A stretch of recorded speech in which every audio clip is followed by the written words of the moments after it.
जय हिंद दोस्तों, स्वागत है आपका आपके अपने यूट्यूब चैनल में। दोस्तों, इस वीडियो में हम बात करने वाले हैं पीएम एसएसवी स्कॉलरशिप 2023 के साइंस के इम्पोर्टेंट क्वेश्चंस के बारे में। जितने भी बच्चे पीएम एसएसवी स्कॉलरशिप 2023 में इंट्रेंस टेस्ट देने वाले हैं, यह वीडियो उन लोगों के लिए वेरी वेरी इंपॉर्टेंट वीडियो है। और इस पीडीएफ में मैंने साथ में आंसर भी लिख दिया है ताकि जो बच्चे बैच से ज्वाइन हैं उनको तुरंत उत्तर मिल जाए। तो चलिए स्टार्ट करते हैं। देखिए, पहला क्वेश्चन है कि किसी विद्युत धारावाही सीधी लंबी परिनालिका के भीतर चुंबकीय क्षेत्र होता है। यानी कि जो एक सोलेनाइड होती है, यानी जो परिनालिका होता है, उसमें चुंबकीय क्षेत्र कैसा होता है? क्या शून्य होता है उसमें चुंबकीय क्षेत्र? कि सिरे की ओर जाने पर घटता है, कि सभी बिंदुओं पर समान रहता है, या इसके सिरे की ओर जाने पर बढ़ता है? और एक इंटरेस्टिंग बात मैं और बता दूं कि 2022 के एग्जामिनेशन में यह क्वेश्चन आ चुका है। यानी कि जो 2022 में पीएमएसएसवी स्कॉलरशिप का टेस्ट हुआ था, उस टेस्ट में यह क्वेश्चन आया हुआ क्वेश्चन है। तो इसका आंसर होगा कि सभी बिंदुओं पर समान रहता है। यानी कि जो चुंबकीय क्षेत्र होता है वो सोलेनॉइड में सभी स्थान पे क्या रहता है? समान रहता है। चाहे वो बीच में हो, किनारे हो, या फिर इसके सिरे की ओर हो, या फिर कहीं भी हो, सभी जब बिंदु पे क्या होता है? समान रहता है। देखिए, यहाँ पे उत्तर भी मैंने लिख लिया है ताकि जो बैच में बच्चे ज्वाइन हैं उनको पीडीएफ के साथ साथ उत्तर भी मिल जाए। तो सभी बिंदुओं पर क्या होता है? समान होता है। ओके, नेक्स्ट क्वेश्चन है कि एक गतिमान आवेशित कण उत्पन्न करता है। जो एक गतिमान आवेशित कण होता है वो क्या उत्पन्न करता है? क्या केवल चुंबकीय क्षेत्र उत्पन्न करता है, केवल विद्युत क्षेत्र उत्पन्न करता है, या फिर चुंबकीय व विद्युत क्षेत्र दोनों उत्पन्न करता है, या फिर इनमें से कोई नहीं? तो चलिए इसका उत्तर देखते हैं। उत्तर है चुंबकीय व विद्युतीय क्षेत्र दोनों। यानी कि जो एक गतिमान, अगर जो एक गतिमान आवेशित कण रहेगा तो जाहिर सी बात है, जब वो गतिमान रहेगा तो उसमें जो आवेश के कारण विद्युत भी उत्पन्न होगा और क्या होगा? चुंबकीय क्षेत्र भी उत्पन्न होगा। तो इसका दोनों कौन सा ऑप्शन सही होगा? कि चुंबकीय क्षेत्र व विद्युतीय क्षेत्र दोनों। और आंसर मैंने इसलिए इस पीडीएफ में लिखा है क्योंकि इसके पहले की पीडीएफ में मैंने एक में भी आंसर नहीं लिखा था। बट जो बैच में बच्चे ज्वाइन थे उन लोगों को आंसर्स की बहुत नीड थी। सर, मुझे आंसर की इसी क्वेश्चन पेपर की पीडीएफ में ही चाहिए, तो इसीलिए मैंने आंसर भी नथी कर दिया है। आप लोग आराम से घर पे आंसर इसका देख सकते हैं। और जितने भी बच्चे बैच में ज्वाइन हैं उनको इसकी बाद में लास्ट में पीडीएफ मिल भी जाती है। और जो आपको भी ज्वाइन होना है तो मेरा कॉन्टैक्ट नंबर है 99 19 28 24 95। 99 19 28 24 95। इस कॉन्टैक्ट नंबर पे आप कॉन्टैक्ट करके बैच में ज्वाइन हो सकते हैं। बैच की फ़ीस है 149 रुपये। मैं आपको बार बार नहीं बताने जाऊंगा कि बैच की फ़ीस कितनी है। बैच की फ़ीस है 149 रुपये। और इस बैच में आपको पीडीएफ, पीवाईक्यूज़, इंपॉर्टेंट क्वेश्चन और प्रीवियस ईयर क्वेश्चन, यानी कि टोटल 600-700 प्लस क्वेश्चन आपको मिलेंगे, जो कि आपकी एसएसवी एग्जाम के लिए वेरी वेरी इंपॉर्टेंट क्वेश्चन होंगे। और जो वीडियो लेक्चर आपको यूट्यूब पे मिलता है वो डेली मिलता ही रहेगा। तो नेक्स्ट क्वेश्चन है कि वेवर किस राशि का मात्रक है? क्या वेवर चुंबकीय क्षेत्र की तीव्रता का मात्रक है, कि चुंबकीय फ्लक्स का मात्रक है, कि चुंबकीय फ्लक्स के घनत्व का मात्रक है, या फिर विद्युत क्षेत्र की तीव्रता का मात्रक है? ओके, तो चुंबकीय फ्लक्स का क्या है? मात्रक है। वेवर किस राशि का मात्रक है? तो चुंबकीय फ्लक्स का। इसका उत्तर क्या है? चुंबकीय फ्लक्स। ओके, नेक्स्ट क्वेश्चन है कि चुंबकीय क्षेत्र में गतिमान आवेश पर लगने वाले बल की दिशा किस के द्वारा ज्ञात की जाती है? यानी जो चुंबकीय क्षेत्र होता है उसमें जो गतिमान आवेश होता है उस पर जो बल लगता है उसकी दिशा किसके द्वारा ज्ञात की जाती है? क्या दाहिने हाथ के अंगूठे के नियम से, या फिर फ्लेमिंग के दाएं हाथ के नियम से, या फिर फ्लेमिंग के बाएं हाथ के नियम से, या फिर एम्पियर के नियम से? तो जो फ्लेमिंग के बाएं हाथ के नियम से, आंसर क्या है? सही है, फ्लेमिंग के बाएं हाथ के नियम से ज्ञात की जाती है। ओके, ये सब क्लास 10th के क्वेश्चन हैं और इसी पे बेस्ड आपके क्वेश्चन आने वाले हैं। देखिए, विद्युत चुम्बकीय प्रेरण में एक कुंडली में प्रेरित विद्युत वाहक बल अनुक्रमानुपाती होता है। जो विद्युत चुम्बकीय प्रेरण में एक कुंडली में प्रेरित विद्युत वाहक बल अनुक्रमानुपाती होता है। क्या चुम्बकीय फ्लक्स के, या फिर परिपथ में प्रतिरोध के, या फिर चुम्बकीय फ्लक्स के परिवर्तन के, या फिर चुम्बकीय फ्लक्स में परिवर्तन दर के? तो जो चुम्बकीय फ्लक्स में परिवर्तन दर के है वो बिल्कुल राइट ऑप्शन है। यहाँ पे आप देख सकते हैं कि चुम्बकीय फ्लक्स के परिवर्तन दर के। ओके, नेक्स्ट क्वेश्चन है कि डायनेमो उत्पन्न करता है। जो डायनेमो है वो क्या उत्पन्न करता है? क्या डायनेमो आवेश उत्पन्न करता है, कि वाहक बल यानी कि विद्युत वाहक बल, कि विद्युत क्षेत्र या फिर चुंबकीय क्षेत्र या फिर आवेश। तो जो डायनेमो है वो विद्युत वाहक बल को उत्पन्न करता है, विद्युत वाहक बल को क्या करता है, उत्पन्न करता है। डायनेमो परिवर्तित करता है, जो डायनेमो है वो क्या परिवर्तित करता है, रासायनिक ऊर्जा को विद्युत ऊर्जा में, ध्वनि ऊर्जा को विद्युत ऊर्जा में, या फिर यांत्रिक ऊर्जा को विद्युत ऊर्जा में, या फिर यांत्रिक ऊर्जा को प्रकाश ऊर्जा में। तो डायनेमो क्या करता है, यांत्रिक ऊर्जा को विद्युत ऊर्जा में बदलता है। यहाँ पे आप देख सकते हैं यांत्रिक ऊर्जा को विद्युत ऊर्जा में बदलता है।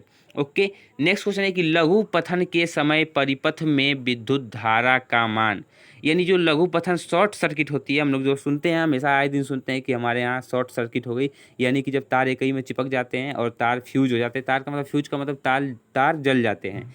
तो लघु पथन जो होता है वही उसी को लघु पथन कहते हैं, शॉर्ट सर्किट को लघु पथन कहते हैं।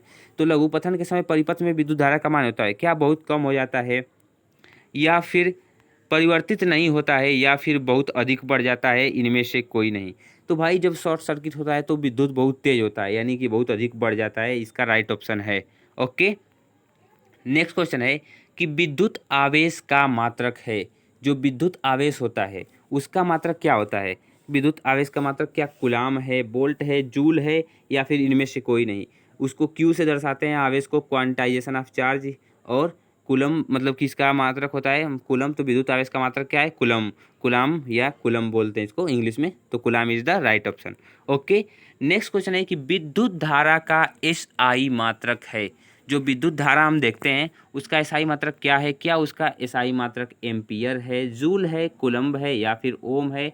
तो इसका राइट ऑप्शन है एम्पियर। विद्युत धारा का एसआई मात्रक क्या होता है, एम्पियर होता है। ओके, और देखिए आप लोगों के लिए मेहनत करके हम डेली वीडियोस अपलोड करते हैं, डेली 7:30 बजे मेरे चैनल पे आप लोगों के लिए सीरीज बाय सीरीज वीडियो चलती रहती है। सो वीडियो को यार एक लाइक कर देना, अपने दोस्तों के साथ शेयर कर देना, और एक प्यारा सा कमेंट कर देना, जिससे मतलब कि मुझे बहुत ताकत मिलती है आप लोगों के कमेंट से। देखिए नेक्स्ट क्वेश्चन है कि प्रतिरोध का मात्रक होता है, जो प्रतिरोध होता है उसका मात्रक क्या ओम होता है, ओम प्रति मीटर होता है, ओम मीटर होता है, या फिर मीटर प्रति ओम होता है। तो जो ओम आपको दिख रहा है बिल्कुल राइट ऑप्शन है, क्योंकि प्रतिरोध का मात्रक क्या होता है, ओम होता है। ओके, नेक्स्ट क्वेश्चन है कि ताप बढ़ने पर किसी विद्युत चालक का विद्युत प्रतिरोध, यानी जो ताप बढ़ता है तो जो चालक होता है उसका विद्युत प्रतिरोध क्या होता है, अपरिवर्तित रहता है, या फिर घटता है, या फिर कभी घटता है, कभी बढ़ता है, या फिर बढ़ता है। तो क्या होता है, बढ़ता है, बढ़ता है, इसका क्या है, राइट ऑप्शन है। देखिए नेक्स्ट क्वेश्चन है कि जठर रस स्रावित होता है, जो जठर रस हम लोगों में होता है वो कहाँ से स्रावित होता है, क्या अग्नाशय से, पित्ताशय से, अमाशय से, या फिर यकृत से। जब जठर रस है तो ये कहाँ से होता है, जिसमें हाइड्रोक्लोरिक अम्ल पाया जाता है, तो ये अमाशय में होता है। ये हमारे हर एक चीज़ों को पचाने में सहायता करता है। जैसे आपने कुछ कठोर चीज़ खा लिया, जैसे कि कुछ चीज़ें ऐसी होती हैं जो पचने लायक नहीं होती हैं, लेकिन इसमें पच जाती हैं, क्योंकि इतने सारे अम्ल इसमें होते हैं जठर रस में, कि वो सारे के सारे चीज़ों को क्या करता है, गला देता है, यानी कि पचा देता है। ओके, नेक्स्ट क्वेश्चन है कि हीमोग्लोबिन महत्वपूर्ण भूमिका निभाता है, जो हीमोग्लोबिन है हम लोगों के शरीर में, क्या उत्सर्जन में मुख्य भूमिका निभाता है, कि श्वसन में, कि पाचन में, या फिर वृद्धि में। तो आप जानते हो कि जो हीमोग्लोबिन है वो महत्वपूर्ण भूमिका श्वसन में निभाता है, क्योंकि ऑक्सीजन को पूरे शरीर में हीमोग्लोबिन ही अपने से चिपका कर लेके जाता है। हीमोग्लोबिन के द्वारा ही जो ऑक्सीजन होता है हम लोगों के शरीर में फैल पाता है। इसी वजह से क्या होता है, हीमोग्लोबिन महत्वपूर्ण भूमिका निभाता है, तो किसमें, श्वसन में महत्वपूर्ण भूमिका निभाता है। ओके, नेक्स्ट क्वेश्चन है कि उद्रा की मतलब कि ऊर्जा की मुद्रा है, एनर्जी की जो मुद्रा है वो क्या है, ऊर्जा की मुद्रा क्या है, क्या डीएनए ऊर्जा की मुद्रा है, कि आरएनए, या फिर एटीपी, या फिर क्लोरोफिल।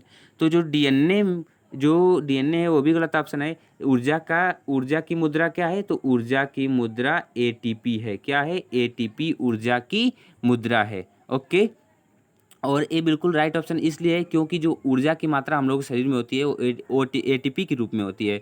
जब 38 एटीपी बनता है तब जाके हमें एक ग्लूकोज प्राप्त होता है। ओके, तब हमें ऊर्जा मिलती है ग्लूकोज से। देखिए नेक्स्ट क्वेश्चन है कि फेफड़े में शुद्ध रक्त आता है या शुद्ध रुधिर आता है, क्या बाएं अलिंद से, या फिर दाएं अलिंद से, या फिर दाएं निलय से, इनमें से कोई नहीं। तो जो राइट ऑप्शन है बाएं अलिंद से, यहाँ पे देख सकते हैं आप, बाएं अलिंद से क्या है, राइट ऑप्शन है। बाएं अलिंद से फेफड़ों में क्या आता है, शुद्ध रुधिर आता है।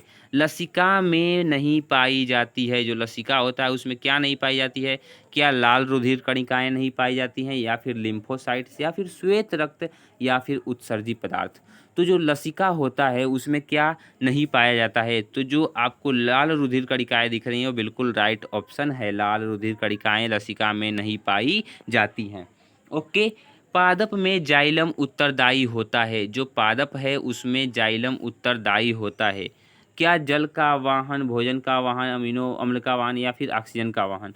तो जो जाइलम होता है वो जल के वहन के लिए या जल के वहन के लिए क्या होता है? उत्तरदायी होता है, जाइलम के द्वारा जल का वहन होता है। और जितने भी बच्चे सोच रहे हैं कि अभी कम टाइम बचा है, मैं तैयारी करना चाहता हूँ, मुझे और क्वेश्चंस वगैरह चाहिए, तो बैच को ज्वाइन कर लेंगे। और मैंने बैच को ज्वाइन करने के लिए नंबर भी बताया था अपना। और कोई भी फ़ोन करके कुछ एक्स्ट्रा बातें नहीं करेगा, क्योंकि बहुत सारे बच्चे फ़ोन करते हैं, कॉल करते हैं, पूछते हैं बैच के बारे में और ज्वाइन नहीं करते हैं। इस तरह समय ख़राब होता है आपका भी और हमारा भी। देखिए नेक्स्ट क्वेश्चन है कि अमोनिया को यूरिया में परिवर्तित करता है। जो अमोनिया है वो यूरिया को परिवर्तित करता है अग्नाशय में, यकृत में, अमाशय में, किडनी में। तो जो अमोनिया है वो अमोनिया को यूरिया में कौन परिवर्तित करता है? तो यकृत। जो यकृत होता है वो क्या करता है? अमोनिया को यूरिया में बदलता है। क्यों बदलता है? क्योंकि अमोनिया एक हानिकारक पदार्थ है जो कि हमारे शरीर के लिए क्या होगा? बहुत नुकसानदायक होता है। इसीलिए क्या करता है यकृत? उसको उसको यूरिया में बदलता है। जैसे कि हम कहीं पेशाब वगैरह करते हैं तो क्या होता है? वो यूरिया के रूप में निकलता है, बट फिर बाद में वो अमोनिया हो जाता है तो कितना बदबू करता है। ओके, आप समझ सकते हैं, आप जानते होंगे। देखिए फ्लोएम द्वारा भोजन का स्थानांतरण होता है। जो फ्लोएम है उसके द्वारा भोजन का स्थानांतरण होता है, क्या सुक्रोज के रूप में होता है, एक प्रोटीन के रूप में, हार्मोन्स के रूप में या फिर वसा के रूप में?